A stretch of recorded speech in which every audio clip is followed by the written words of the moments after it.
This is episode 348 of the Gold Squadron podcast. I'm one of your hosts, Will. They see me rolling, Hegwood. And tonight, I'm joined by Ryan Starlances, or Fucharia, Blue or Yellow, Stanzewski. Those are the choices that I've gone. Those are the avenues I've gone down. I don't know if I'll turn back at any point, but shooting guns going fast, future stuff, fun. We also have James Q Diver Extraordinaire Ritter. Yeah, you thought we were heck diving out here. No, we're Q diving. Q Diver. And our special guest, Wade Aeon Pouche. Hey guys, how you doing? Thanks for having me on. Not a problem. We're going to dive deep into what Wade has to present to us. But first, as always, we got to thank the biggest group of GSP supporters. That is our Patreons. They're what keep the lights on. It's what gets us to events like Worlds coming up at Adepticon. Plus, they get exclusive channels on our Discord. They get shareable art from our past projects. Oh, so much more. But you got to go to patreon.com/goldsquadron to become a Patreon and find out more information today. I got one other bit of headlines before we dive deep into Aerodome and some other stuff. And that is the XVT Season 27 signups are live right now until February 25th. This is a online tournament. It used to be on Vassal, which is what I think the V used to stand for. But now it was moved on to the Tabletop Simulator. This is a 2-faction event. So you had to lock your list down to just 2 factions. Now you can play a new list every round, and the format goes just 1 game per week, and it is standard and normal scenarios, so very normal for the competitive scene of X-Wing. This is going to be posted in our Discord, so definitely check that out. But if you want more information, check out the rollbetter.gg/tournaments, and the tournament number is 1282. That's the XVT Season 27 signups. So check it out. There's a bunch of information.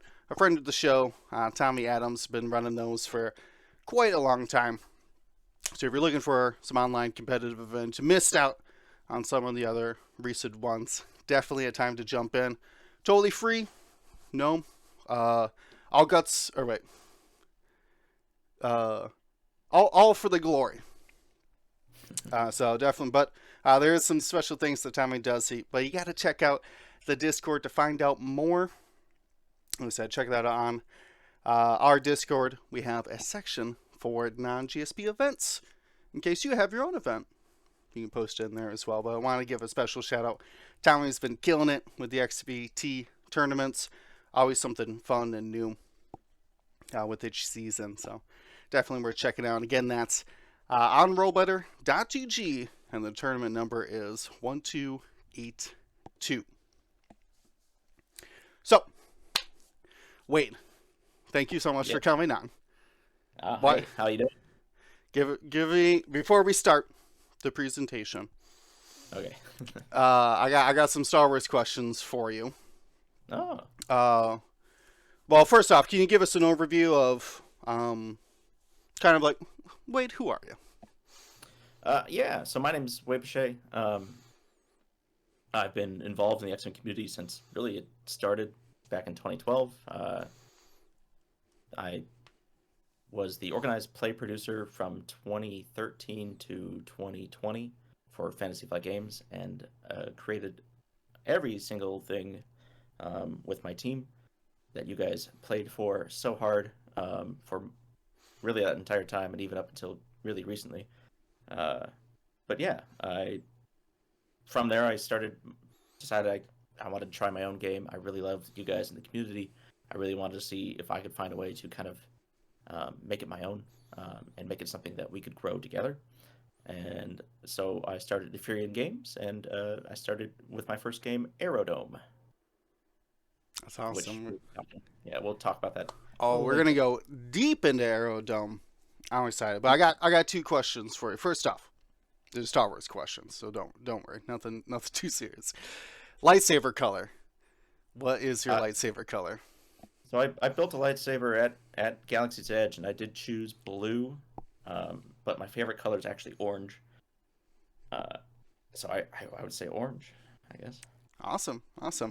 And then, do you have a favorite ship in Star Wars or X-Wing? Well, Star Wars I do. It's the T-47 airspeeder. The Skyhopper? No, the snow speeder from the snow speeder. Yeah, that there. I don't know if it's. I can't really see my. Oh yeah, you guys can see the ad. But yeah, that's definitely my favorite. Yeah, we can barely see the huge AT-AT behind you. Yep. Well, maybe it wasn't in frame. I don't know. But yeah, and it never came to X-Wing, and not the AT-AT, but that too. But the T-47, yeah, I for a long time wanted it to come to X-Wing. I was ecstatic when it came to Legion. So that's true. Legion has an amazing model for them. Yeah. Cool. Well, we're gonna let you jump right in here. We got a lot to talk about. Raid is done and some amazing work in this all set up. So I'm gonna let you take the lead as we'll switch over the cam to it.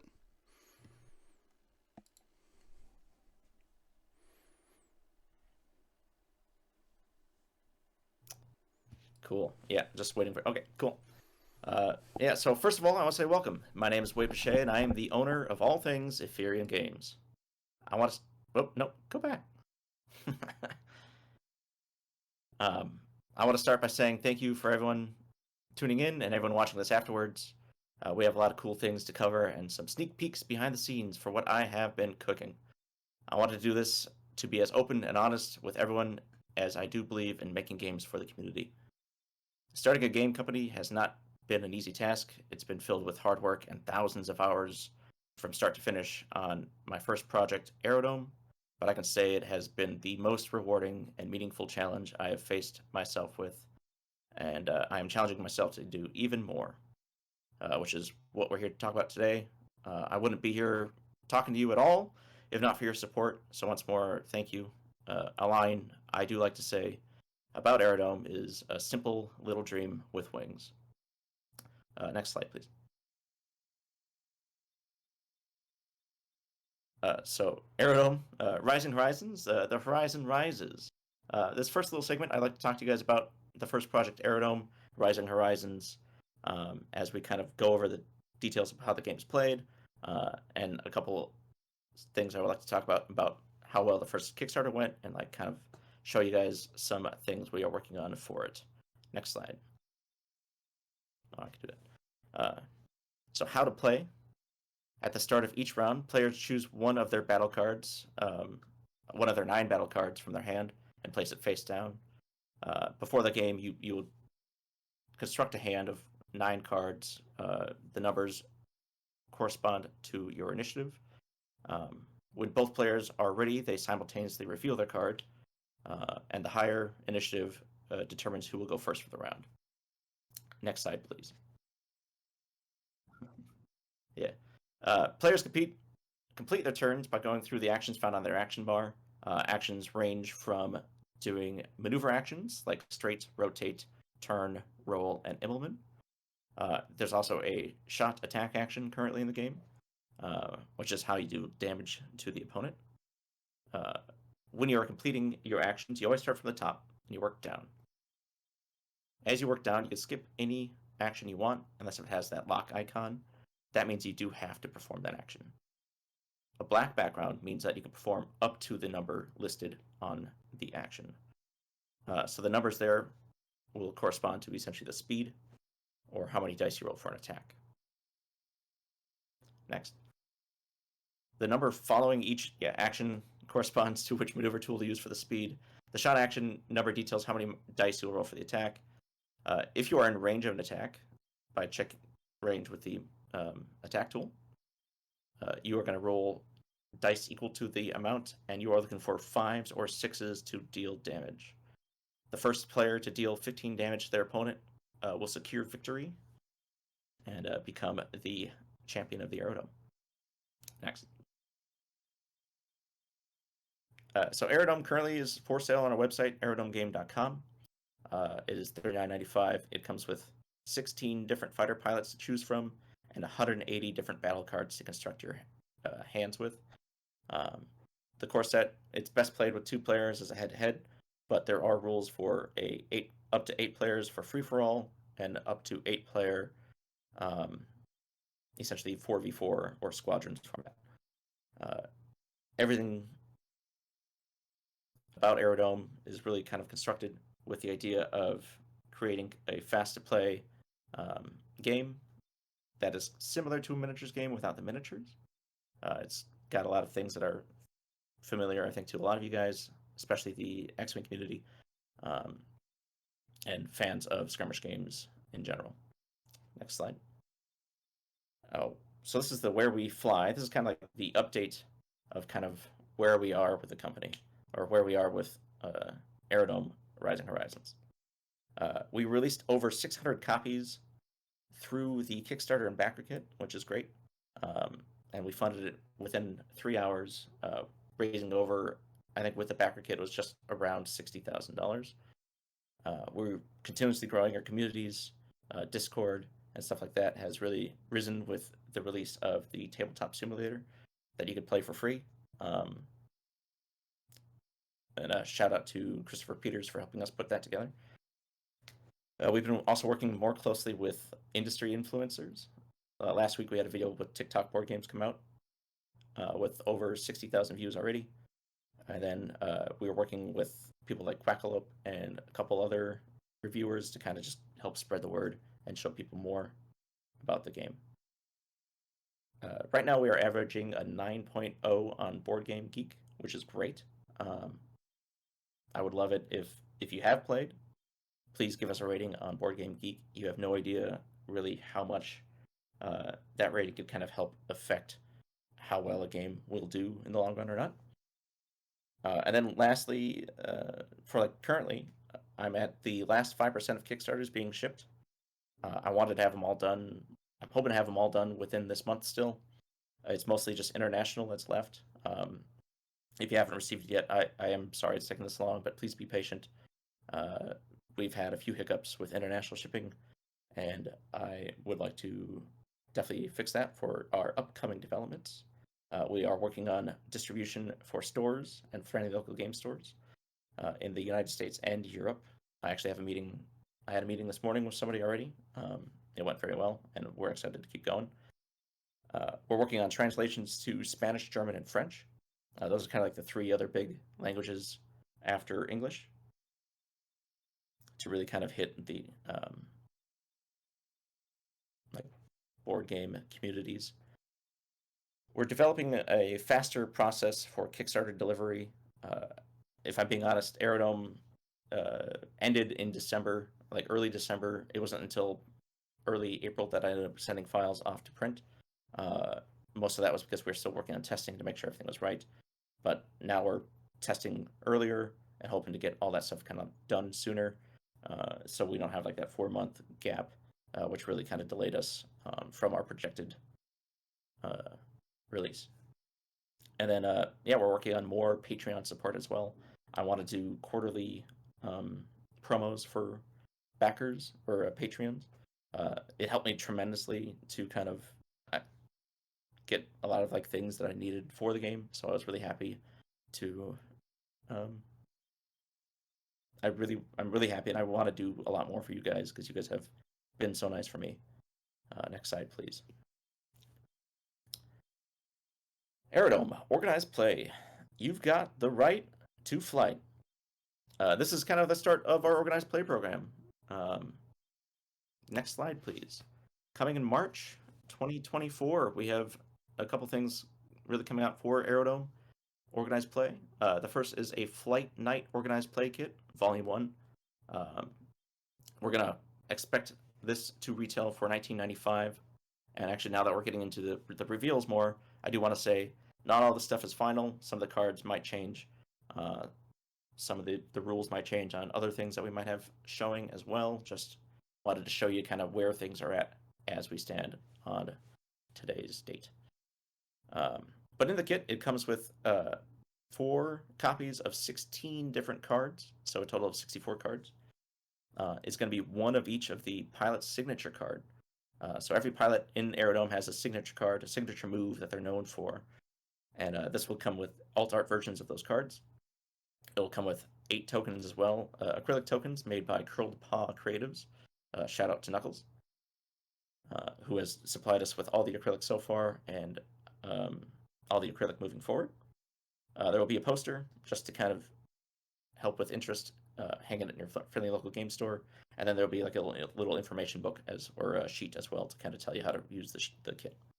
I envision it in which, for every player playing, you just you play a couple rounds, and then whoever wins the most, you take a card per player and kind of draft first, second, third, fourth to choose what cards they want and kind of shuffle it so it's like random. I think that's a cool way to do it. Another thing we're adding for really organized play, but also for yourself as well, is blind bag metal and acrylic tokens. The acrylic tokens are going to retail for $4.95, while the metal is going to retail for $12.95. And actually, all 36 pilots of Season 1 will be represented on these coming in March. I say 36. We currently only have 16, so that might hint at something coming up. So those tokens are going to be for the ship tokens, right? Yep, so there's the ship tokens. Champions from the first Kickstarter got essentially 16 of them already, the metal ones. And so this is essentially the other 20 that we're doing. But also, yeah, just a cool way to... I really want to kind of incentivize trading. I think that's a really cool thing, especially for organized play. You show up to an event, you get to... you get a couple things or whatever for playing, and then it's cool, yeah, let's trade tokens. I think that's something I really want to kind of incentivize as a cool, get to know people kind of thing. We are hoping these will be available at Adepticon. I would love to have a lot of them there, if I'm being honest. And then also the last note on this slide is the first FAQ and errata are coming Q2 2024. I kind of want to see what happens at Adepticon to kind of finalize a few things, but eagle-eyed viewers could probably see that Supercharger there has a small tweak to the text to kind of clarify some things that I think we just kind of missed during the playtesting. Next slide.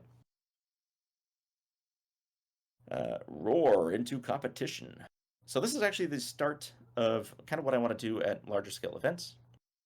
I want to, every event that we're at, I want to kind of focus or theme the event around a fictional team.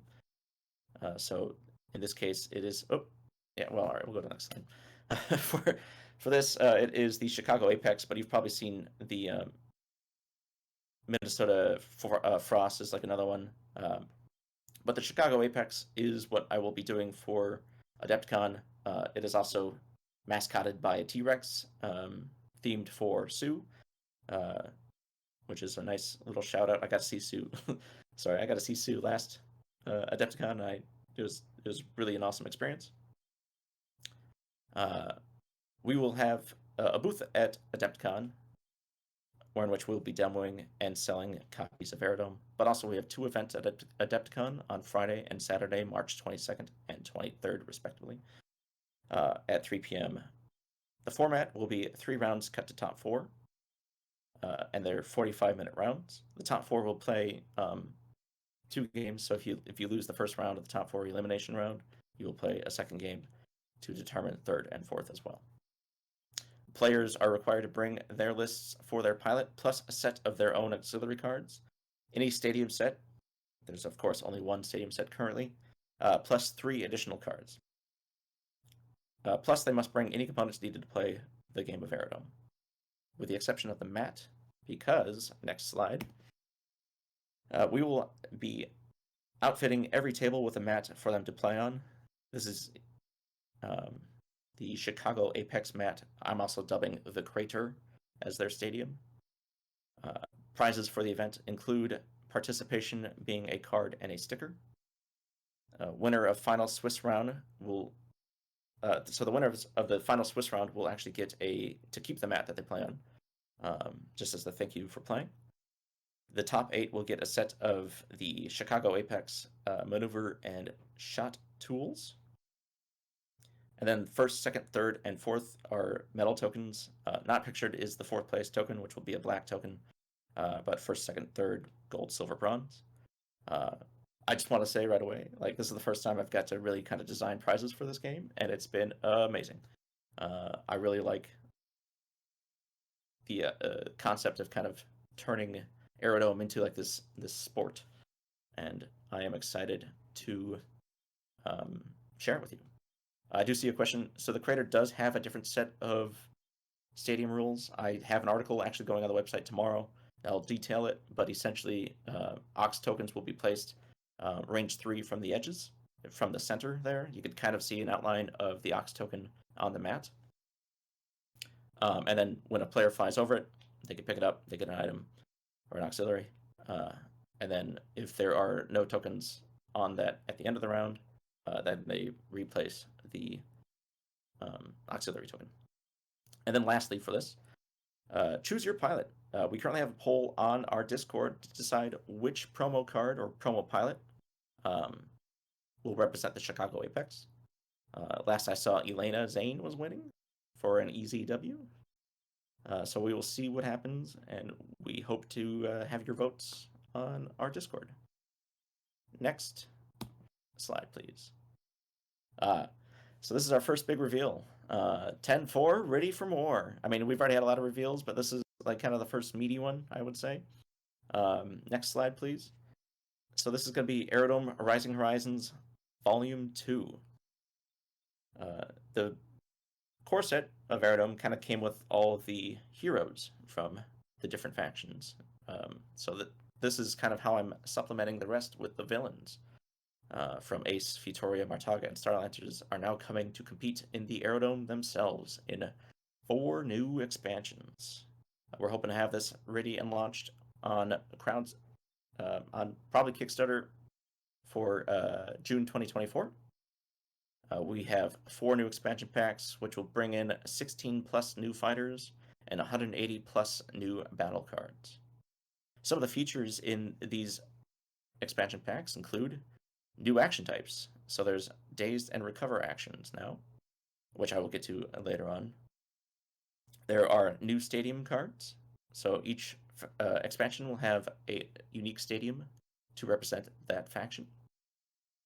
There's new signature cards for every pilot in the game that we'll be unlocking. And then also in the Kickstarter, we'll be doing an Aerodome bracket poster in each Kickstarter, which is kind of essentially it's a 32 pilot bracket that is filled in, but then as you and your friend play, you could have matchups predetermined, and then you play it to see who will win, and then kind of move on and create your own Aerodome that way to see who will become the champion.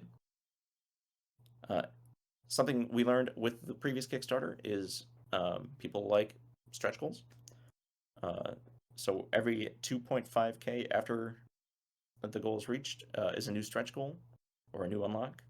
Unlocks include everywhere from additional pilots and battle cards to bonus items to future project fundings such as blind packs and alt art cards. And then a Vapor Edition is something I've been kicking up as well, which is essentially a consumer deluxe edition. The deluxe edition from the first Kickstarter I did say was Kickstarter exclusive, and I wanted to keep it that way. But we do have ideas for the future one. I also want to say the foil cards that were found in the deluxe edition as well. We will have stretch goals for each of the other pilots to receive a foil card as well. There's also a champion tier and a squadron tier. This champion tier is going to be cheaper than the previous one, or more affordable, and feature some really cool things. I'm hoping to do essentially name a card, or choose a pilot, and we'll put your name as that pilot. You get like a small deck of like 32 of those cards, and then you could share them and split them with your friends or host your own tournaments with your own cards.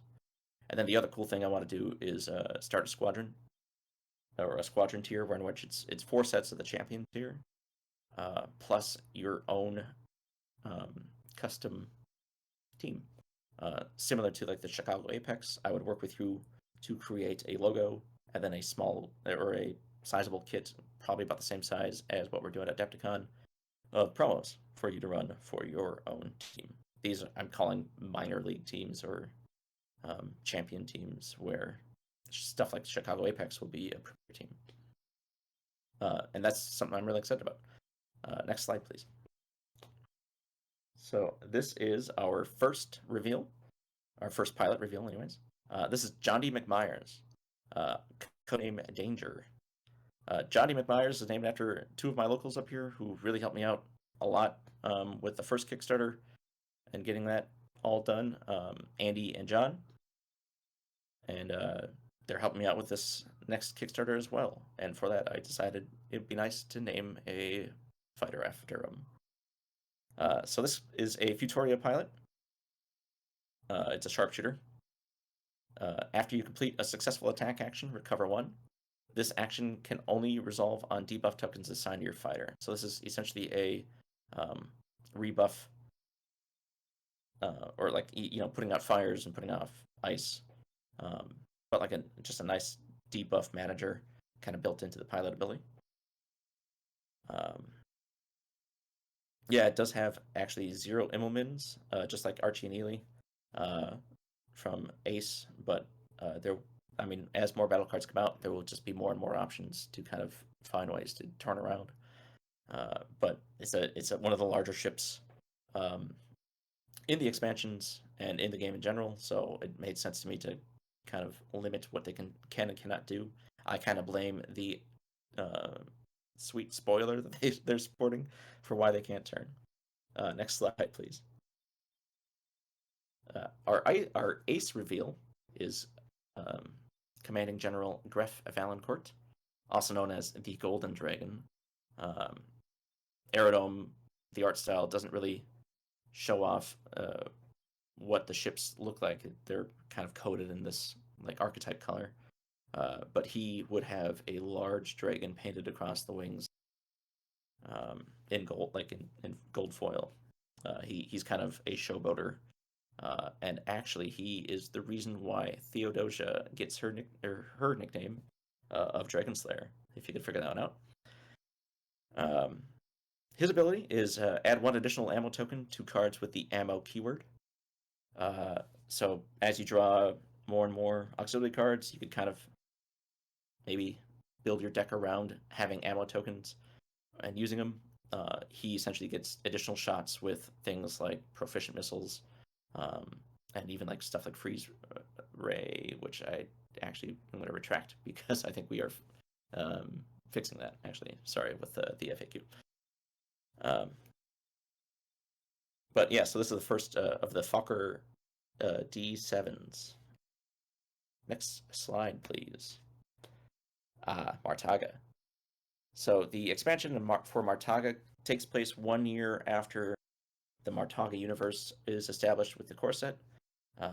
So after the first World Championships for Martaga is the second World Championships, in which a company starts sponsoring players to play Martaga. And this is one of the sponsored players. They're kind of like all these sponsored players are kind of seen as the villains of the universe in this storyline. But this is Anastasia Kass, also known as Heart Emoji. This is the Martaga Class 2, and their ability is after you complete a clear pass, spend 3 charge tokens. Assign D3 burn tokens to your opponent. So this pilot is really kind of designed to fly around and over you to try to put you aflame. Next slide, please. I am freezing up. There we go.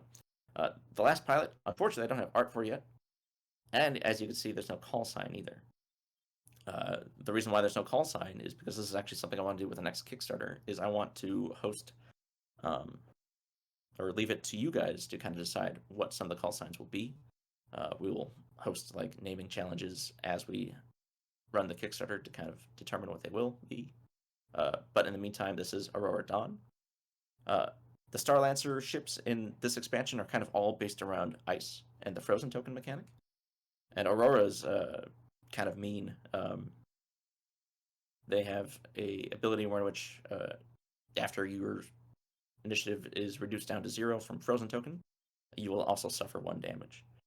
And that's every time that you are reduced to 0, which is dangerous. And that is it for the pilot reveals for today. We do have some cards I kind of want to go over quick. These are some of my favorite cards. There's Gemini is a new Starlancer card. As we're doing kind of these expansions, we're focusing on what makes each faction unique, as well as what makes each archetype unique. Factions for Starlancers, for instance, are going to have more cards that kind of have like this setup in play.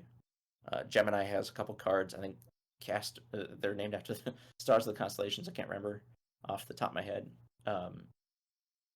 But Gemini is a card where in which you can assign a dazed token to gain the keyword off of your opponent's revealed card, which I think is kind of fun. For those who don't know, I'm a Gemini, but I am also a twin, and I often don't like it when we do the same thing. So it's kind of like a fun little gimmick there. Ballistic Turn kind of focuses on what I want to do with more gearhead cards, where in which I am empowering their armament cards. So in this case, Ballistic Armament cards will gain Lucky 1. I think L1 Gun Turret right now is like a Ballistic Armament card for those who have played. And then Predictive is a very interesting card. Not only do I have to rewrite how Psych works to make it work, which is fun, but you essentially, before revealing cards, will predict what your opponent is playing. If you predict correctly, then you are in sync. And this card in particular, if you and your opponent are in sync, your maneuver cards become reactive, or your maneuver actions become reactive. You also see there are 2 shot actions with a new icon there. That is the new dazed action icon. So the only way you can perform those actions is by suffering 1 dazed token. So essentially, if you have them lined up in your sights, you could suffer 1 dazed token to perform a shot, and then another dazed token to perform a second shot. Next slide, please. Fierce Fire is kind of like a card I wanted to show you guys to kind of show you that I am also trying to empower current pilots as well. This is going to be, in my opinion, a great card to accompany Alice, our Burn Queen.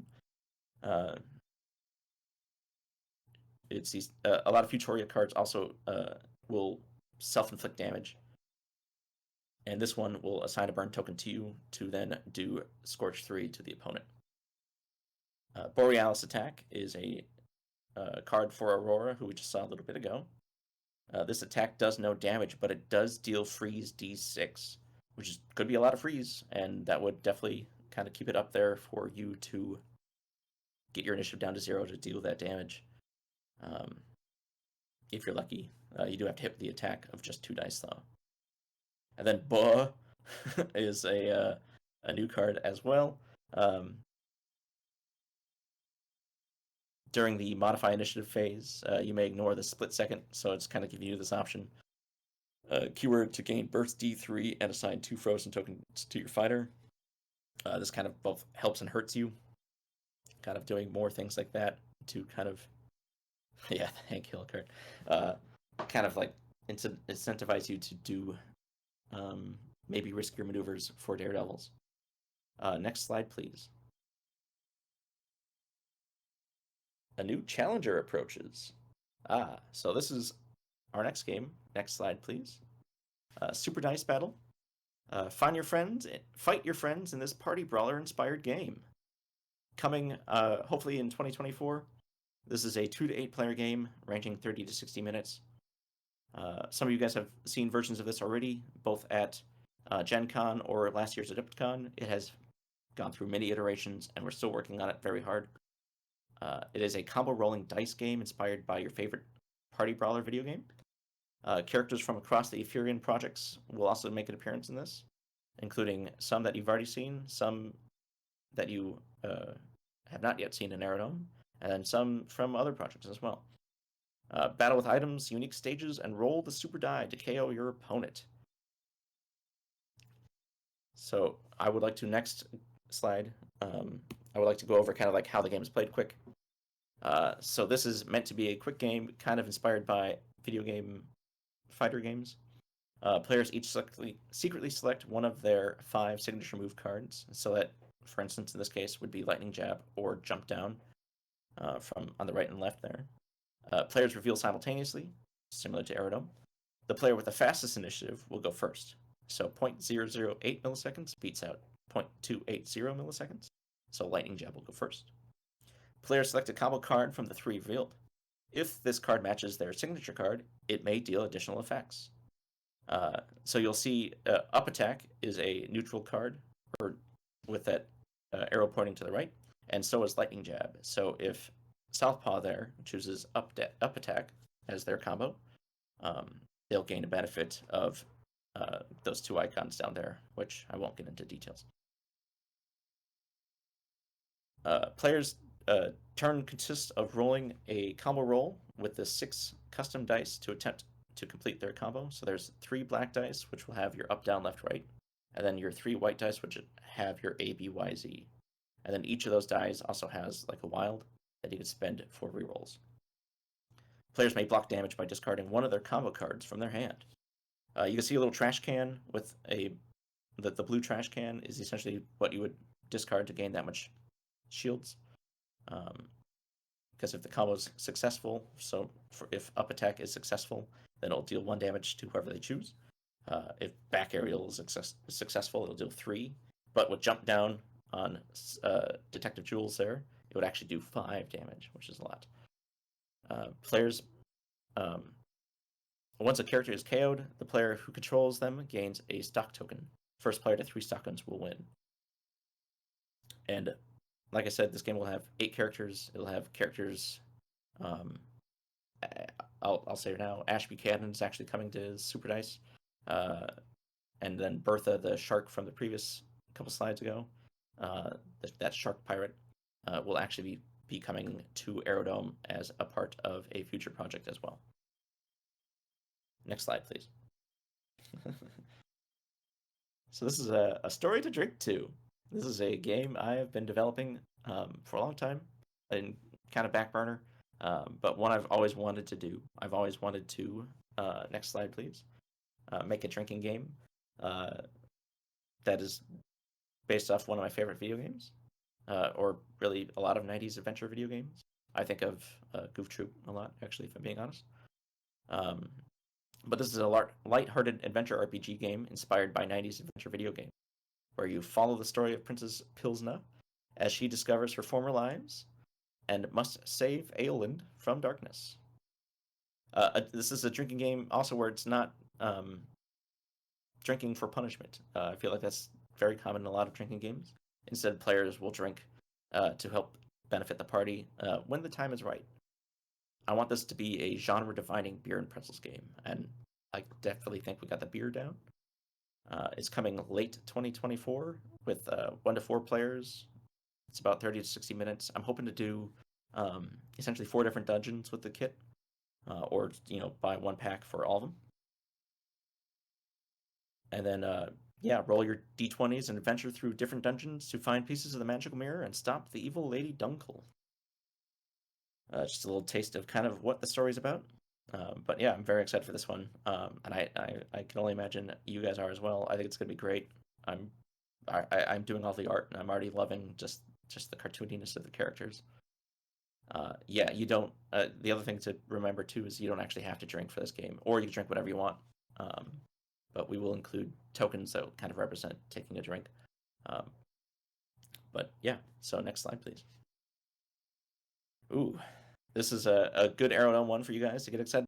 So this is Aerodome Scattered Winds, Broadsides and Battle Suits.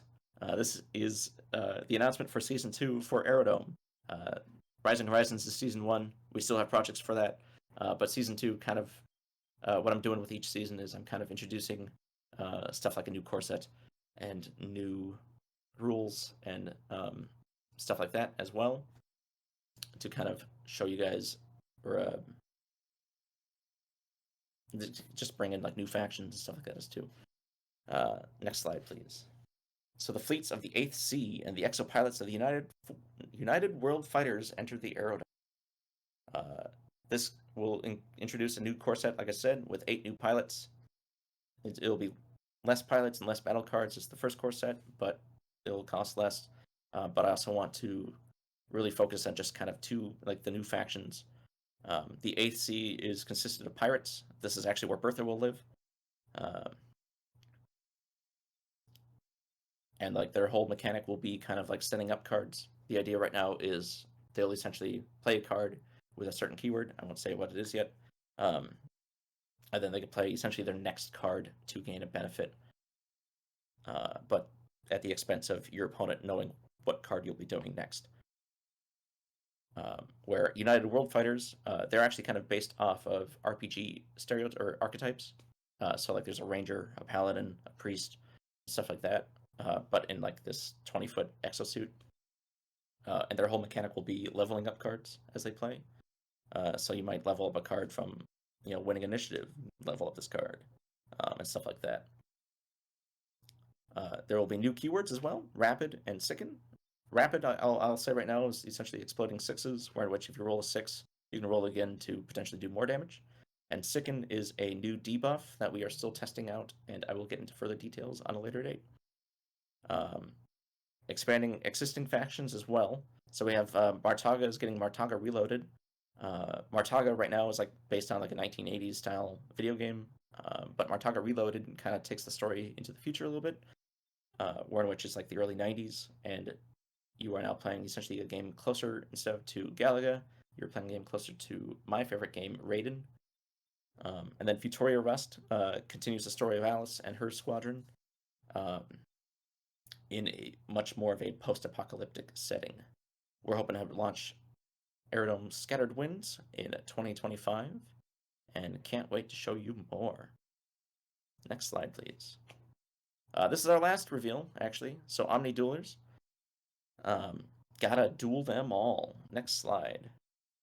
Omni Duelers, this is kind of a small sneak peek of the 4th game that I've been working on, coming in 2025 to 2026. It is a light JRPG style dice and card game, in which players have 3 duelers, each with customizable abilities and attacks. As the game continues, players can level up their duelers and unlock stronger moves for their attacks as well. Players generate power at the start of each round, and then like kind of coordinate who gets what resources. Sometimes you could lose those resources through taking damage, and sometimes you'll have to spend it to kind of do the attacks and roll for damage as well. Using type advantage, players can play to weaknesses of their foes, deal more damage as well. Think of this as a rock, paper, and scissors kind of thing, where in which, I attack you with this character, it does more damage than if I attack a different character. Like I said, this is coming in 2025 and 2026. It will not be a trading card game. I do not really like that style of game. This will just be a card game where in which maybe we lean into cosmetic packs again. I think that's, like I said, a fun thing for people to do, where in which you're trading kind of cosmetic goods instead of buying for advantage or pay to win. Final slide, unfortunately. I want to thank you guys all again for listening. I haven't really talked that long about these projects, and I'm just really excited to share them with you guys. It does make me feel really good that I even get to talk about this stuff in general. I really want to keep doing this, and I want to make this kind of what I do. And from there, I think we'll kind of open it up to questions if you guys have any for us, or for me. We can take down the slide too if you guys want to. If you guys have, I don't know if you guys have questions. I don't even know if you guys are still there or not. Yeah, we're here. Oh, I loved all of it. Oh yeah. Yeah. I love all the art, but we'll see if chat has any questions. We can start there first and see if maybe they have some questions. My feedback, man, it all looks amazing. I really like this. To me, it's why myself why I wanted to invest early into Aerodome, because you had said from the beginning that you planned on keeping it going and keeping it like a living game. I don't know if that's the exact term, but something that's like continuously. It's not just boxed on the shelf. Like it's got organized play, continuous updates, things like that. So it's exciting to see on that future of it. Yeah, I think, and that's kind of my design philosophy for a lot of things. Like, I mean, I spend so much time on it. I want to make sure I can keep doing stuff for it if I want. Um, and I just want to make sure that, like, people could enjoy it for time and time again. Like, I think a lot of games you kind of play. I mean, if you play 100 times and love the game, it's nice to kind of introduce new things as we go as well. Yeah, I see a common question here, specifically from Team Discraft, is asking about Aerodome merch, hats, shirts, patches, the shirt you're wearing on your body right now, maybe. They need it all. That exact shirt, Wade. Where can we get that shirt you're wearing? You'll have to find me. No, we talked about doing merch before, and we tested it a few times. I don't think I was ready for it yet. It's just an upfront cost, and I want to make sure that what we do is what people want. I actually really like. I always did this in organized play, but I actually really like kind of making things and giving away things that I want. So I actually like jerseys. I think are a very possible OP prize. Things like pint glasses is also something. Just a hint. But I wanted pint glasses the other day, and it was like, it'd be cool if I had custom pint glasses. And like I was thinking of like, well, I got a game that might use pint glasses, so maybe we could do them there. But yeah, I fully support doing merch. We'll get there when we get there. It might be a little bit still, but like I actually love the idea of doing shirts and stuff like that, because I think it's a way to advertise and show off, cool art from the games. So. Speaking of Tales of Pilsner. That's a. I got there. I gotta practice words sometimes. Wait, just let me do it. Anyways, that's a tabletop RPG, right? We're talking pen and paper. No pen, no paper. So it's gonna be, the idea there is it's a very light game. I want it to be played at bars, or pubs or restaurants or small tables. But essentially you kind of gain items to level up your characters as you play, like your experience. So the idea right now is there's a coaster that you would have of your character, and then as you get items, you kind of put it on certain sides of the coaster to determine if you gain a new strength, cerebral, or dexterity.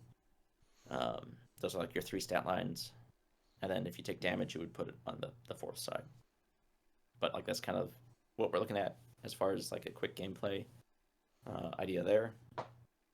But also like, so essentially there's like a deck in the middle. You would draw it. It will have like a prompt, essentially like test. You come into a hole in the floor. Test dex 20. So you roll your d20. You add your dex. You see if you make it. Things might happen if you do. Things might happen if you don't. Okay. Yeah, stuff like that. So, and then you like would gain health or gain items from defeating monsters, like Eastlings or one of the villains. Is it all cooperative, like between the players? Yep. So this would be a co-op game. Wow. The idea is to get through the dungeon, get to the end, defeat the boss. Where in which, so each of you would essentially assume the role of one of the Pilsnas. So the art there is actually all 4 of them are Pilsna, just from different ages. But yeah. That's intriguing. Yeah, so like I want to play it. I mean, I guess I I have 1,000 questions about this game, so I I'll reserve them for now. I'll bring I plan on bringing a working demo to Adepticon to kind of show off. I'm not gonna have it being played at the booth itself, but I do want to have it as a playable demo at Gen Con. We are confirmed to be at Gen Con this year, I guess. Nice. Just so you know. But yeah, we'll have it definitely there as we prepare for the launch. James, any other questions popping up in our chat? I think I have one from Eelnail talking about any of the other revealed games be demoed at Adepticon this year. So we will have the Aerodome will be the main game that I think there's still a lot of people, especially at Adepticon, who haven't played it yet. And the audience there is really right for it because it is more of a competitive convention. But Super Dice Battle, I will have a version of that as well. If people come by and ask for it, yeah, we'd be happy to try it out. The newest version, like I said, it's different than the version I brought last year. We try to make it quicker. We try to make the super die kind of more effective. Like, I didn't really go over it in the rules, but like there's a die you can roll that could potentially just outright KO somebody. But yeah. And then, like I said, Pilsner won't be like I'm not ready to show a lot of people that yet. But you know, like I said, we will at Gen Con, and then Omni Duelers is pretty far out at this point. I'd be lucky if I'm currently working on what I call like the mechanics testing, which is essentially just kind of getting the idea kind of set in stone on what I want this game to be like, which I shared with you guys just a little bit ago.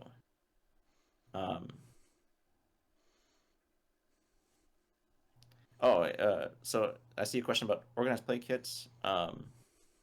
So the way that we're going to be distributing those is they'll just be available for sale on the website. I'm hoping I want people to essentially be able to buy it if they can. Not every retailer has access to everything, or just certain distributors or whatever. So I'm just going to make it available for people to buy, and then they can bring it to their game nights and run the events.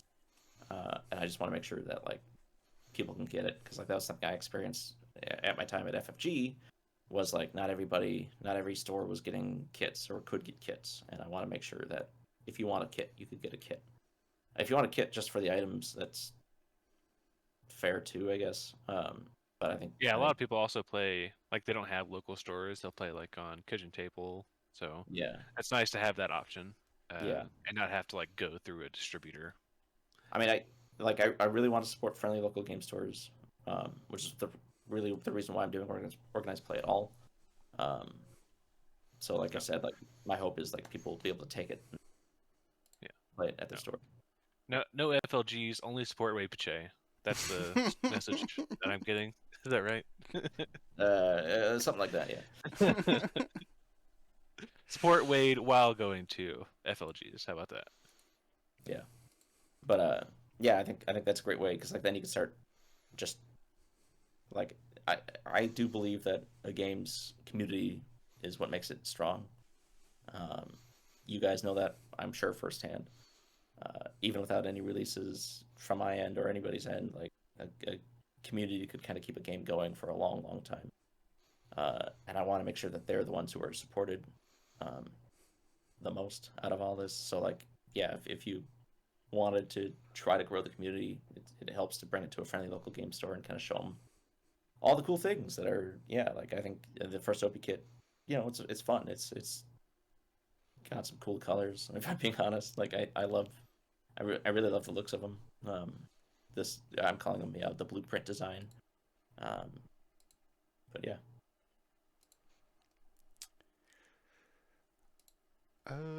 I had a question for you. What was that number of new cards you were talking about? I'm trying to find it. The 180 new battle cards. So That's an impressive amount. The core set already comes with 180. So it's Um, two. So it'd be twice of you the want to do the total math? cards then. Twice. Yeah, this is quick math. Times two. Yeah. So by the end of season one, we'll have around 400 battle cards, which is crazy to think about. But like some of those battle cards are really just iterations of the same card, you know. Sure. So you might have proficient turn, which is like a locked turn action with like a shot and proficient keyword. But you have that as initiative 7. You can have that as initiative 4. You can have that as initiative 1. There's some slight changes between them all. Um, but yeah. And then like when we get in, like I mean, I'm hoping to get up to. I mean, I have ideas for season 5 and 6 already. And when we start getting up to that high, then we could start talking about like, all right, do we rotate out certain seasons? I'm not really thinking about doing that. I don't want to. One of my ideas was at when we get to having world championships, uh, the top few lists are actually just become limited, where in which you can only have one copy of one of those cards in your deck or your hand. Um, Yeah, I was going to ask about that for like balancing, because no matter how good of playtesting or theory crafting or things you go through beforehand, there's going to be things that are stronger or less strong in a competitive game.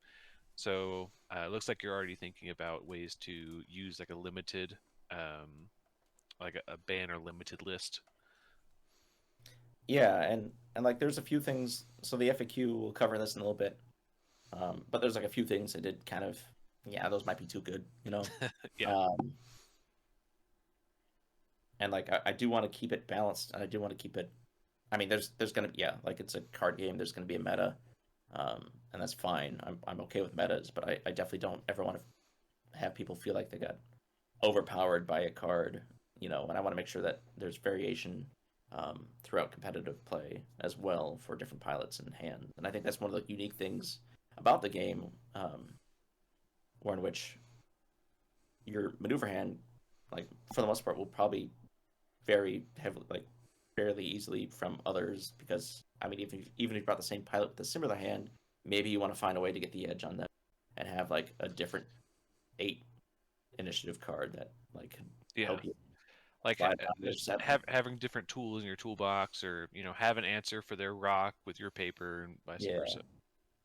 Um, Yeah, I did want to ask about that. To clarify, I got the John D. McMyers up on the screen, and you referenced before that he doesn't have any um, uh, any of Immelman. the Immelmans. Thank you. Yeah. I was getting there, but thank you. Yes, but it shows 0 Immelmans. It shows 0 like 180-degree maneuvers. Then it shows 4 straights, 4 turns, 1 barrel roll, and then 2 rotates. I think is that the word for it. And those are essentially how you build your pilot's deck. I understand that correctly, or I explained that correctly. Yep. So each battle card has a action kind of associated to it, which is usually like the locked action on that card. So like there's straight, turn, roll, rotate, and movement maneuver cards. And then as you can see, so 4, 4, 1, 2 does not equal 9. That equals 11. It just kind of gives you some room to kind of like choose what cards you want to be using. You know, if you want to replace your turn, you don't have to replace it with another turn. You can potentially replace it with like a roll or a rotate. Yeah, so Kinda you have have like you said 11 slots there, and you have to Yep. choose 8 cards, right? 9. 9. Okay. So Yeah. you can like not even bring any rotates. You can just bring the 4 straight turn and roll. Yeah, and then like actually for the P86 Thunderbird, there will be a couple cards, and I didn't show them off, but there will be a couple cards that are actually specific to P86 Thunderbirds. So like if your pilot has the P86, where in which there's actually a turret in the back of that car, or in the back of the fighter there, and you can shoot essentially out the back. Oh wow. Yeah. Yeah, I know that was one of the things that in the limited testing that Will and I have done is, that I've done mostly with Will, is that man, turrets was very strong. Being able to fire out of more than one arc. Oh yeah, I knew. So I actually attended the first World Championship with 4Y-wings because I understood, and I was doing pretty well. I actually had to leave because I had to go to work after going 3-0, which I still I'll count it as a win. well, yeah. Had I Yeah, known, anyways. Um, but yeah. So like, I mean, any game about positioning, the more options or ways you have to shoot, the more powerful you can be. Um, I will say that the turret shot for this out the back is a straight shot attack, so it's a little narrower. Um, but yeah, I do see a question. So, World Championship winners got to design a card. Will this potentially be a viable thing for Aero?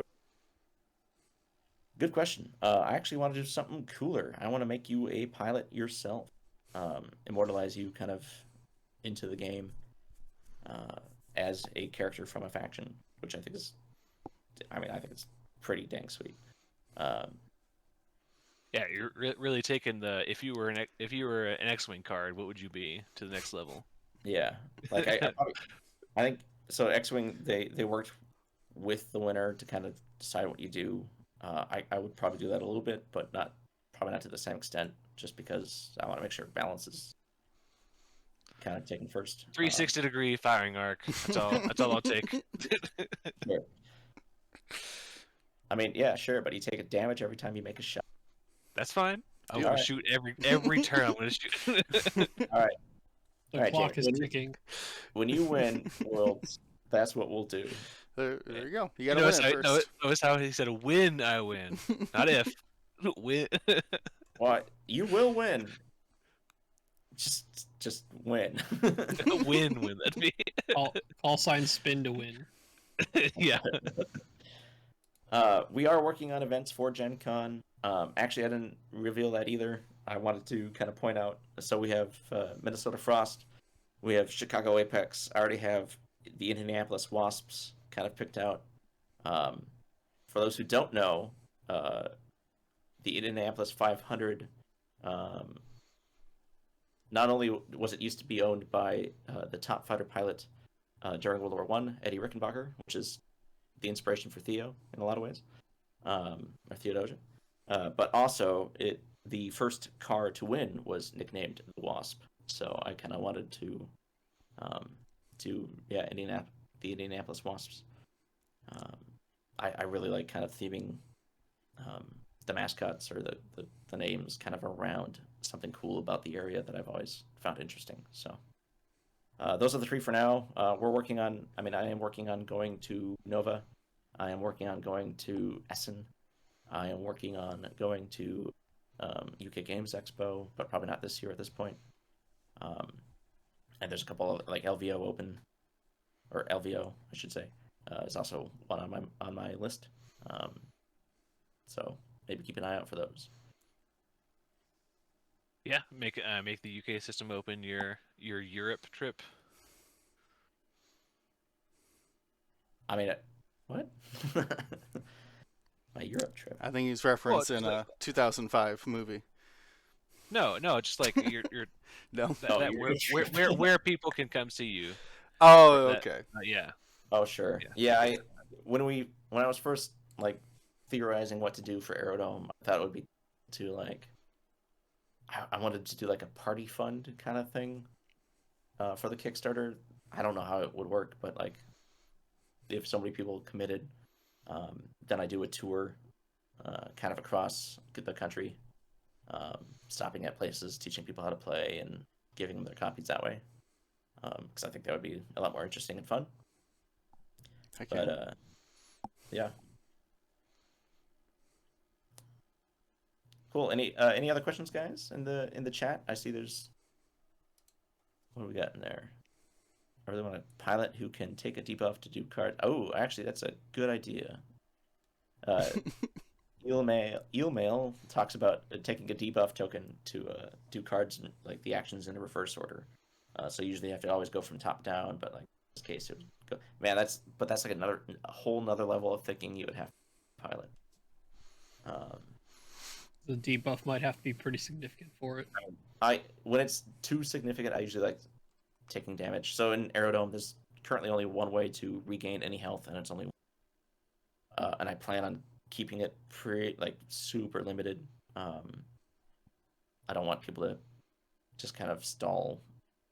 You know, you can't really get out of your plane or repair it during. But yeah, so I want to do that. But yeah, if you guys have any other questions, I have a little bit more time. Otherwise, yeah, I'm excited. I'm excited for Aerodome for sure. Because I want to do it in June. I want it to correspond with my birthday. If I'm being honest, as a Gemini, I have a few other things I kind of want to reveal that will correspond to some of the dates in June as well. And we'll get to that when we get closer. But also, like, I'm excited for Super Dice Battle. It's kind of like a really fun kind of game that I want to try to start taking characters from other companies' games as well, working with them to kind of create this, multiverse of characters. I've talked to a few people already. They seemed interested, but I think really what I got to do is do the game first so that they can see that it's like kind of what I'm trying to accomplish. I'm just super excited for Pilsner. Like I said, I think it's gonna be a really fun kind of game, that I can do a whole different brand of testing for, because it's not really a competitive game; it's more of a cooperative game. But also, it's a fun way to kind of advertise and market using, every bar and pub I go to has games of some sort, but usually they're, maybe not games I would play at a bar. Maybe they're too big for a bar. Maybe they're not games I would play in general. So it's kind of want to get that out there, in which I could show people that there are small games you can play as a beer and pretzels game like that. And then I'm really excited for Scattered Winds, because I loved Treasure Planet growing up, and I loved Gundam growing up. So it's kind of how I'm marrying those two. And then I'm excited for Omni Duelers. It's inspired heavily off of some of my favorite games growing up, video game. Actually, it's something I kind of do in all my games, is I usually theme them around video games, and kind of take them from there. With Omni Duelers kind of being heavily inspired by Pokemon and Final Fantasy. Oh, if Wade Pichet was a pilot, what would his ability, faction, and color be? Somebody actually asked me who my favorite pilot was. It is Theodosia. She was actually the first pilot I conceived. I first came up with Aerodome with a little hexagon base made out of Lego, and then a little sock with camel that I put on top, and kind of came up with the idea of Theo. So I love Daredevils, if I'm being honest. I loved that next wing, in which you kind of predict what your opponent's going to do before you know what they're going to do. And I'm really trying to morph Daredevils to be kind of like that, in which they're not only unpredictable, but benefit from prediction with the psychic keyword. So I would definitely be a Daredevil. Faction wise, I don't know. I think they're all great. Every faction's kind of themed around me in some way. I guess if I have Aces, the whole storyline there is kind of the representation of living up to my family, and filling those shoes.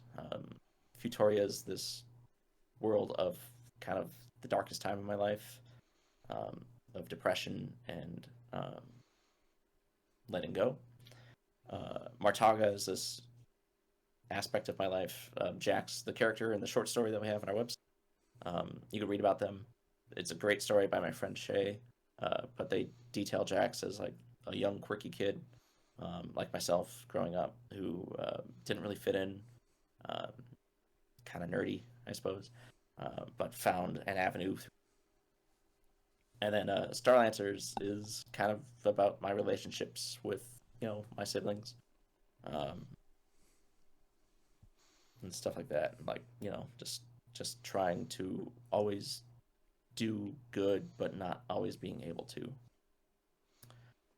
But yeah, I'm trying to play Raiden right now. Holy crap, this game is hard. Did you ever beat it? I have not. It is hard. I love Raiden. I spent a lot of quarters at the bowling alley growing up playing Raiden, so that's like the one arcade game or arcade cabinet I want to have in my house someday. So yeah, I mean, Artaga is fully inspired by Raiden. I love top-down aerial shooters like that. Yeah. Next, I got a question, and it's kind of you referenced it before about how the Pilsner the Pilsner game was focused on cooperative.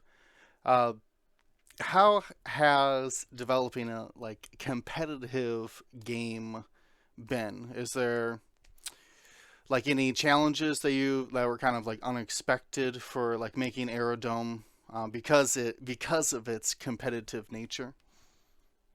Um, for Aerodome, I think it was about living up to the expectation. Um, like I wanted to make sure the game fit the audience I was trying to make it for, and it needed to. Because like Aerodome's Kickstarter, I didn't really have any money for marketing. It was really funded based off of hitting the audience the right way, um, and like being able to market, straight to people like you guys, and like other people that I've met throughout the community. Uh, were in which like stuff like Super Dice or Pilsna, I think I'm reaching different audiences completely. It's they're both more of a casual game, if anything, compared to a competitive. Um, where in which it's like, I mean, it's still hard. Like, there's definitely still challenges, but like, it's just nice, kind of like being like, okay, like like I want these games to continue with more expansions and stuff like that, but like the overall like fear of it not doing well um, isn't as bad. Like I think the hardest thing I had to do in all of this was take that first jump, and it was scary. But like I wanted to make sure, like I said, like Aerodome not only as a competitive game but hit the competitive audience, um, because I needed to rely on that to make it succeed. Yeah, I mean, So, you opened up with community makes the game in a lot of these uh, situations for the competitive games. Sorry, go ahead, Brian. so, Wade, if you were so think about all that and going through all the like figuring things out, where to prioritize, all that stuff. If you could go back and tell tell past Wade something that you at this point, what would you say to past Wade before this all started? Figure out distribution. No, I think just keep going. Like I think that's the most important thing to really do. Like it's easy to say you're working on something. It's hard to show that you're working on something. I mean, honestly, Super Dice Battle started 12 plus years ago as a card game. It was my take on, what was that game? Like it was like an Egyptian rat race style game where you're flipping over cards as fast as you can to try to get button combination, and it didn't work. And just because something doesn't work doesn't mean you should stop it. It just means you need to realign, think about what you wanted to do, and find new avenues. Like Super Dice Battle and Aerodome have had significant changes in the past couple years in general. Um, so I really wanted to make sure that I just keep going, and like if I'm gonna say I'm doing something, say I'm like show that I'm doing it. And I think that's what this was, right? This was me trying to show you guys and everybody that like we are going to be making games, or I'm going to be making games, um, and I can do this. So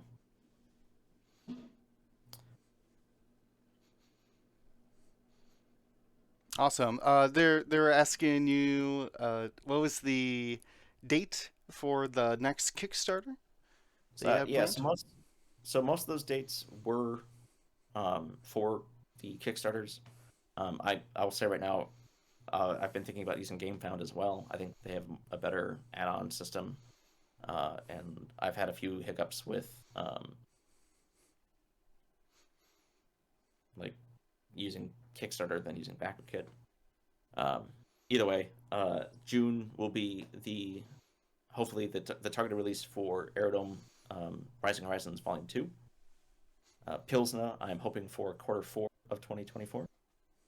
Super Dice, I'm hoping for just 2024 in general. We may not be doing crowdfunding for that. We might just try to be able to hit go on that one to kind of just keep the game kind of more focused, since it's a smaller style game anyways. And then, yeah, so I'm thinking probably next summer would be Season 2 for Aerodome. That would be Scattered Winds. And then, question mark, but 2025 at the earliest for Omni Duelers. How is shipping for the backers going? It's going very well. I've shipped 95% of them at this point. I will say it's a little slower than I wanted. Essentially, what I when I was thinking about it, I was like, yeah, I could do. It's like 500 packages I've shipped at this point. I could do that. That's fine. But what I didn't realize is it's me going to the warehouse, grabbing a couple boxes, coming back to my apartment, going up the stairs, unloading the boxes, putting them into bigger boxes, taking those boxes to the post office, and then rinse and repeat, 20 or 30 times. I've kind of realized that I really should have just found a way to just do it all at the warehouse. I can, but like that was a big thing that kind of really slowed me down. But yeah, so international is kind of the one suffering right now. Unfortunately, I'm going to find a way to kind of make it up to you guys. For those who haven't received shipping notices yet. But yeah, like shipping costs, when I was testing it like a year and a half ago, it was, fine. There was like maybe $30-$40 per package, but Denmark now I just shipped one that was like $112, and it's just like yeah, welcome to the real world of shipping nowadays. The one thing I never want to do ever is ask for more money. I'm just not going to do that. Like, I think that's a kick in the face to people who helped support the game. So it's just taking a little bit more time. So I am sorry, but we're getting there. I'm doing. I shipped a couple just last week. I'm shipping a couple this week. I couldn't today because of President's Day, but that's okay. But yeah.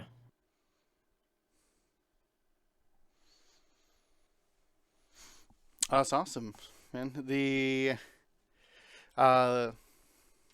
You kept saying we, but then corrected yourself for it. Who is it? Just you? What is your position actually in the games company? Is it every position? Yeah, pretty much. Is your head So, just full of hats? Is that all? What it is?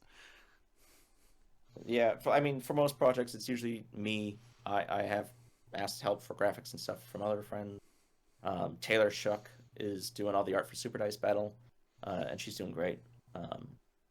She came up with like the concept for Bertha, which is great. Aerodome actually has some help from Connor Dugan, who did all the concepts for all the ships so far. And it's been also great to work with. I love bringing in. I really want to bring in other people's creativity. I say we, like it is just for the most part. I do a lot of things. So I do, really everything: production, design, graphics, marketing. I have been having help with marketing lately from Outer Giant Studios, who have been helping me kind of just get the name out there more. I think that's one of the biggest things that I've been focusing on lately. It's just making sure that the exposure is there and people know who we are, and yeah, I think I often just do say we though, even if it is just projects, because it just sounds grander, I guess, if you know Sure, what I mean. more official. It won't always. I understand. Yeah, I don't want to say official. It's like it is official. Like it is. It is me. I'm official. uh, I am enough. But like, it won't always be like I would love to be able to hire somebody for events, just to kind of help me out with some stuff there. I'd probably hire somebody for graphics as well at some point. But what I really need to focus on is kind of expanding the library and expanding the games where which, maybe, people who don't like Aerodome could buy, this light-hearted dice rolling combo game or this, light RPG style game. Or some of our other projects. I mean, there are game ideas I didn't talk to you guys about, but they're just not ready. But honestly, I only really want to focus in games at once. To have ideas for expansions and stuff like that as well. So Aerodome, 100% will always be number one though. It's really the main type of game that I ever wanted to make was something quick, fast, and strategic. And I just want to keep supporting it. I want to do. So one of the things I want to do with the next Kickstarter in June is there is a tier or a stretch goal that kind of helps provide funding for a comic book series. I honestly tried to do an Ace comic at one point, but I'm a good artist, I'd say, but I'm kind of slow. Comics kind of really demand speed. But I definitely want to take the worlds that we're creating in Aerodome and push them into something I could tell stories in. So it's exciting. I love the theme. I'm constantly every little drop of lore. I got 1,000 questions about, which I think is very cool. That each one has such a mythos, like each of the factions. Yeah, I I mean, Aerodome really started with story. Ace, I started that concept my first year in college in 2008. As honestly, it was meant to be a biopic for Eddie Rickenbacker, the first American Ace. But I started changing things, and I was like, all right, well, maybe I changed things so much, why not change the character? And I decided with Theodosia, and ran with it. It's actually now it's the whole story for the first season of Aerodome, or for Ace, is about this squadron tasked to follow a disguised armored train, right, through enemy territory. So I'd love to tell you guys about it. I'd love to show you guys. And we'll get there. I think it's my main priority is to tell stories. So that's awesome. Question from our chat. Are you going to be selling copies of Aerodome at Adepticon? Yep. So as you see, there's 4 copies behind me. That'll be some of them that'll be there. We will have copies for sale of Aerodome at Adepticon. We should have also some mats to sell as well. We will be selling, like I said earlier, the metal and the acrylic token blind pegs. We also have the plastic card blind pegs. We have sleeves as well that we'll be selling.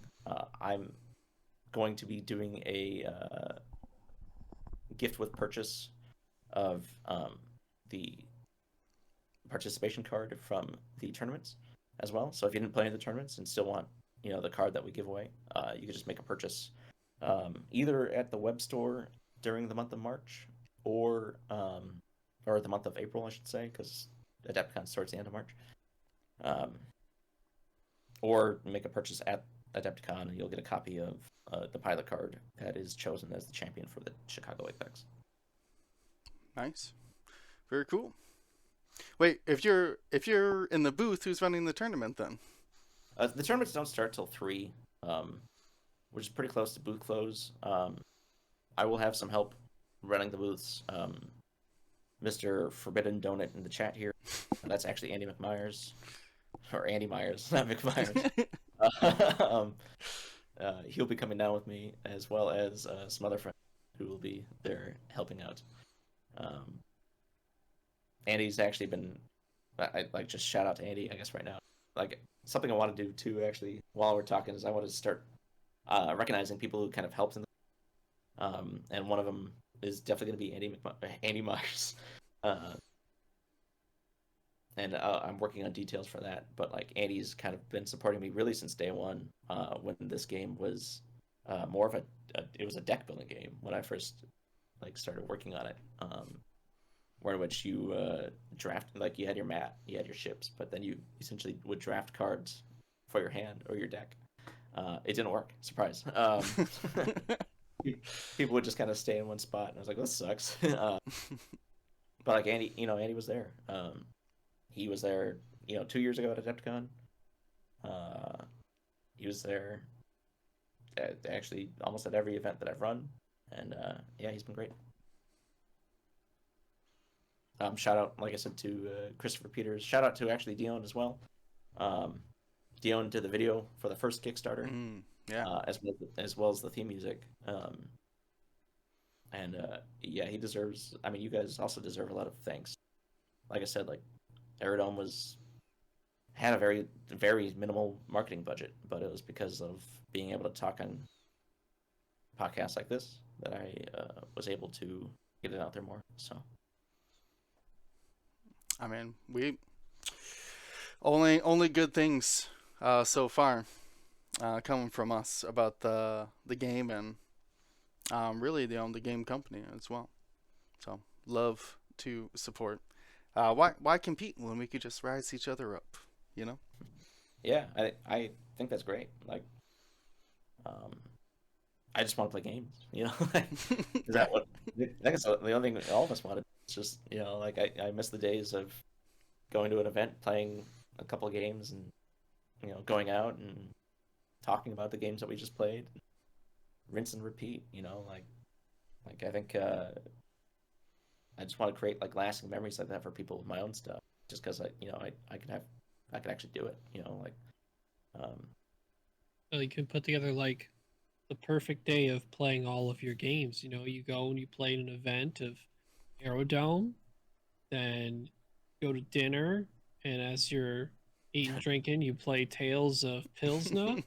Then when you get back and just do sort of the after dinner get together or whatever, whoever's house or whatnot, then you go play Super Dice Battle. And then at some point, Omni Duelers. Yeah, all of it in one day. You gotta make like a decathlon tournament. Yeah, each round is a different game. Like my World Championships will feature like all the games. Not all of them are competitive, but Sure. Like I want to. Maybe there's a unique dungeon for Pilsner or a new character to try out in Super Dice. So, but like a core memory I've always had. I don't know if you. It was like 2001. Like Pokemon was just kind of kicking it off in the U.S. and like the Mall of America, which is here in Minnesota, had like this like event for Pokemon, which like it had video games and card games, and it would start on one side of the rotunda or the other, and you like kind of battled your way through all 8 gyms based on what you're playing, and then like at the end you fought the final 4 or whatever, and like like 11 that's like why I'm here today is like just like that core memory of like this 11-year-old me just being like, oh, games are doing this, like this is so cool, and like Pokemon's still inspiration, obviously. Like their World Championships is always something I watch. I don't play Pokemon, but or at least not competitively. But like just watching their streams and stuff like that is just mind blowing how cool it is and how big it's gotten. Yeah, pretty awesome. Did Ryan, James, got any other burning questions here? I don't think so, no. Just excited for Adepticon overall. Oh, I guess, yeah, and then one last thing, for sale, I guess, at Adepticon will be the OP kit as well. So if you want to pick that up and bring it home. And then I guess I'll also throw out real quick, like if you're still listening and you haven't received your copy yet, get in touch with me. I can bring it to Adepticon for you, and I'll even give you a free copy of Aerodome itself. Because honestly, that's far cheaper than shipping it at this point. But it's also a great way to, bring home a game for your friend. And if you want to pick up, like the OP kit, then yeah, maybe you and your friend have some stuff to fight over. Oh, well, yeah, and then for the event, I saw the question earlier and I completely forgot about it. The scenario play or the stadium play for Adepticon is a unique stadium, so it's not the mountains. Essentially, there's 2 auxiliary tokens that we placed in the middle. Actually, if you could pull up the map on the slide. Yeah. But there's 2 tokens placed in the middle. Once you fly over one of them, you get your ox. If there's no fighter marker overlapping it at the end of the turn, the ox is regenerated, essentially. But if you look close, Eagle Eye viewers, you'll see that above and below the Apex logo there is like a little orange outline. That's for the auxiliary token. This is kind of like the way we originally tested auxiliary 2, but it was really hard to place where that is without using either a ruler or just having a predetermined mat. For those who are also curious, those are the same positions as the ones found on the deluxe, the belt mat that we did in the deluxe. But yeah, so that's kind of at least for events like this, the scenario or stadium for stuff like this. So That's very cool. James, we're gonna have to find a way to sneak out at 3 p.m. One of those days.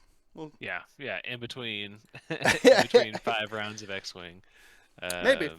Maybe we'll sneak off get a little break, run over, say hi to Wade. if we definitely can. same. No, I'm very excited. I'm really honestly really glad that you took the leap, and it seems to have landed pretty successfully. I mean, I have one. I literally have the box now, which is great. I'm sure it's a big sigh of relief every time you ship out one of those orders after what almost 3 years since the Kickstarter was first announced. Oh no, it's 2 years. Really, I guess, yeah. But yeah, I mean, I love seeing it. It's real, It's just awesome to finally see it. And like I said earlier, we're only growing, and I'm hoping to get just more and more kind of interested people in it, because I mean, not that it's about the money, but obviously if I want to keep doing what I love, then unfortunately in this society, money helps. So and I just want to pump it back, like I said, into Aerodome in a lot of ways, or into my other projects. Like I said earlier, I want to do a comic. I would love to do an animated series, but we don't get there unless if the game is successful. So very cool. Well, hopeful for the future. Any where is the best place to find out more information about your games in general? I had the aerodomegame.com. Yep, Where so I can find Aerodome Aerodome. Yep. We currently we're still working on a full website for Ephyrean games. Competitive games kind of need more attention. I think I personally feel on a website. I'm sure you guys could agree with that, but we're working on essentially an overall kind of games, or an Ephyrean games website as well, that will kind of capitalize on information about Super Dice and Pilsner, and also lead you to Aerodome and Omni Duelers when that comes out too. but yeah, so for now it's aerodomegame.com. And then as we get closer to the releases of some of the other titles, you should see ephyreangames.com pop up as well. So Cool. Exciting stuff indeed. Anything we missed? What haven't we covered? We covered a lot. I know we didn't talk about you guys at all. I hope you guys are doing well. we're doing great, man. That's yeah, exciting stuff. Yeah, it's been a hot minute since I've seen most of you guys. So it's just nice to see you guys again. We were pretty busy last Adepticon, and I missed out on Gen Con this year. Are you going this year? To Gen Con? I don't know if we could stream it. Maybe we'll stream an Aerodome tournament. You don't know. Maybe. If they'll let us stream it, yeah. Yeah, they didn't let us stream last year, but we did set up some recording, so at least got some of that done in Gen Con. But there's always something to stream at Gen Con. So yes, Gen Con never stops. It's the party that doesn't sleep for 3 days. Oh my gosh! Well, it's like 4. Awesome. Well, I'm excited. I know Ryan had one last thing to talk about for Adepticon. I think we're gonna wrap it up and get on out of here. Yeah. So, I may have mentioned this in multiple discords around the X-Wing community. People who recall last year and in other events all around the Midwest that I can drive to, it's very common that when I'm attending the event, I bring chocolate chip cookies that my wife graciously bakes for me to bring to you. While that will still be happening, I will still have like a general container for each day of Swiss, probably, which means probably about 2 or 3 of them.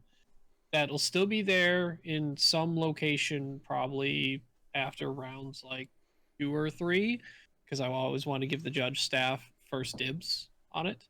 They'll be placed out for anyone to get at any point in time from round 2 on, or after round 2 on. I do want to give people the opportunity, and Sarah, my wife who makes them, want to give people the opportunity to guarantee they have cookies. She's testing the waters of actually looking into maybe selling her cookies officially, but this is sort of a test case to see people's desire or want for these. So if you would like to, you would need to let me know before. She gave me a date, I gotta double check it. March 13th. We will be taking pre-orders for an order of a half dozen cookies, so 6 cookies for $10. You can contact me directly via Discord, or if you also have me on Facebook, and then I will let you know whether it's PayPal, Venmo, etc.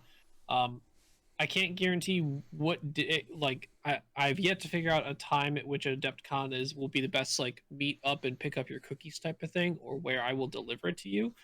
But you will get your cookies at Adepticon if you order them, no problems whatsoever. So if anyone is interested, wants to guarantee themselves a half dozen of the cookies my wife makes and not have to, make the stop at the container, that's available for anyone there, which is still free, 100%. You can contact me. We'll set up the payment for just $10, and you'll get a Ziploc bag of a half dozen cookies, chocolate chip. That's awesome. A well-known treat. Let me tell you. How are they so soft? I don't know. Soft without being oily? We're gonna get that recipe from her someday. A lot of people really always question what's the secret ingredient? How do they do it? What's this? I'm I don't know. When she wants to make cookies, we get the ingredients at the grocery store and she makes them, and everyone loves them. Simple as. Hey, you know what? It's love, I'm sure. Well, that's exciting. So reach out to Ryan for that. Reach out on our Discord for more information on Adepticon, we have a channel right now that is Adepticon 2024. If you're looking to meet up, if you're coming from out of town by yourself and you want to make some dinner plans and you're maybe a little shy about just walking up to a group of people and being like, where are you guys eating? Which is, honestly, just do it. And especially if you know of a place, just invite some people along. But if you'd rather do it pre-planned, you can do it through our Adepticon. Or if you have any questions as well, things about just like the area, if you're a first-time person to the Schaumburg region, like I said, we got a specialized place in our Discord. We can answer all your stuff like that. We should have Chris Allen, the TO of the event. I think he's the marshal. I forget. He's the most important person, let me tell you, at Worlds. And we're going to be posting his FAQ questions, like rules questions, things that, especially with the new Battle of Endor pack coming out, we're going to be trying to get those out as well. Actually, speaking of, Chris, he just told me, I think I forgot to mention it beforehand on the last podcast, but as a note, on Adepticon's website, there is a... Oh, let me see if I can find it here. But basically, on their event rules page at adepticon.org, I should be able to find information about the event. I'm trying to pull it up right now. Here it is, Star Wars X-Wing. Boom. I don't know if I can show it, but basically they have rules for the events, not like the rules for X-Wing, but if you're looking for very specific information about the Swiss cuts and the LCQ rules, all of that has been updated as of February 10th. So check out that rules and event information. It's already been all set up, so I should answer more broader questions until we kind of get into those fun rules questions about, do I get a reroll or not? So definitely thank Chris for all of the work he's done. Hopefully we can get a follow-up with him about the event afterwards. But either way, very exciting stuff. Wade, thank you so much for coming on, my man. It is an honor to show off all the things you've been working on. Yeah, thanks for having me, guys. No problem. So, unless I missed anything, let me know if I missed anything. Getting a resounding no? Okay. Then,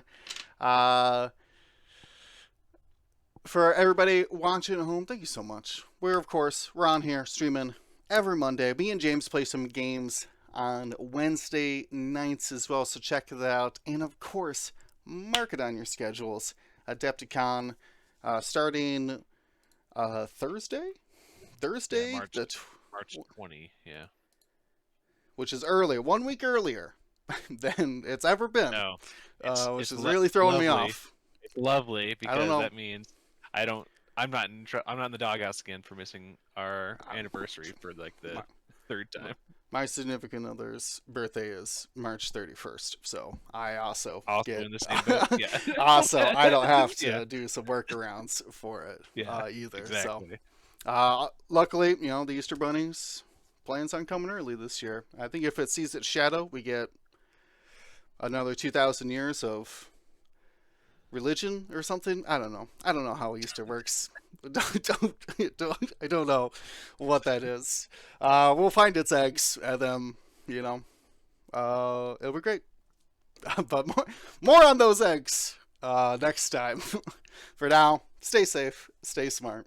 Gold Squadron out. Thank you to ISO, Danko, Baffle, Trojan, Prophet, Shadow, Tycho, Spice, Raider, Lancer, Fallen, Row 6, 626, Chief, and J List, our Grand Admiral patrons. And all of our Gold Squadron patrons and community members, thank you for your support. Gold Squadron